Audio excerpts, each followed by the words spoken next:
ඉතින් යාළුවනේ අද මම දවල්ට උයන්ඩයි යන්නේ. අද මම එළියේ තමයි උයන්ඩ යන්නේ. අපි බලමු දැන් මොනවද අද මම හදන්නේ කියලා. ඉතින් මම පරිප්පු තමයි හදන්නේ ඉස්සෙල්ලම. දැන් මම මේ සෝදලා තියෙන්නේ පරිප්පු ටික අරගෙන. ඒකට අවශ්‍ය පොල් කිරි තියෙනවා. අනිත් ලුණු තියෙනවා. මෙතන අමු මිරිස් බැදපු 3-5, අමු 3-5, කරපිංච, කහ, රට ලූණු භාගයක් විතර සුදු ලූණු තියෙනවා. එතකොට උළුහාල්, කුරුඳු පොතු මේ ටිකත් අරගෙන තියෙනවා. මම මෙතන ලිප පත්තු කරන්න හදලා තියෙනවා. අපි දැන් ලිප පත්තු කරගෙන මේ ටික උයාගමු. හරි. දැන් අපි මම දැන් ඔක්කොම ටික මේ පරිප්පු එකට දාගෙන තියෙන්නේ.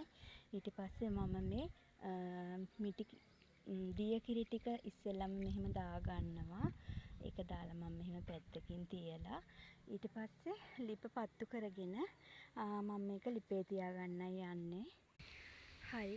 අපි දැන් පරිප්පු එක ලිපේ තියාගෙන තියෙන්නේ. අපි අද කුස්සියේ නෙමෙයි එළියේ තමයි උයන්නේ. ඉතින් මම දැන් මේ පරිප්පු එක ලිපේ තියාගෙන තියෙන්නේ. අපි තව ටිකකින් බලමු. හරි. දැන් මම මේ පරිප්පු එක බාගෙන තියෙන්නේ. මෙන්න මෙහෙම තමයි මම හදාගත්ත පරිප්පු එක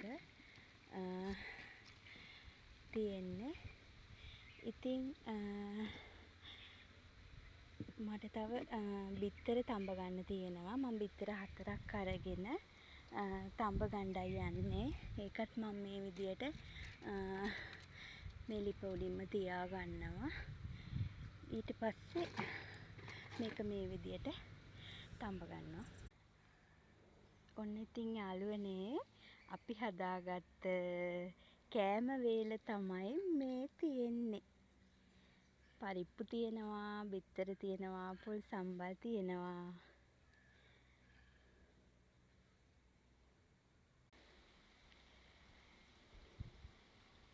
ඔන්න ඉතින් අපි කන්නයි යන්නේ.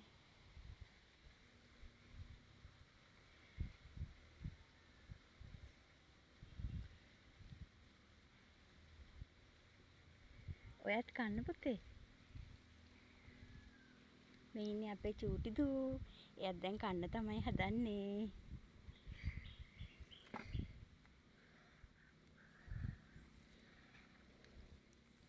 ඉතින් ඔයාලත් මේ වගේ රසම රස කෑමක් හදලා කන්න.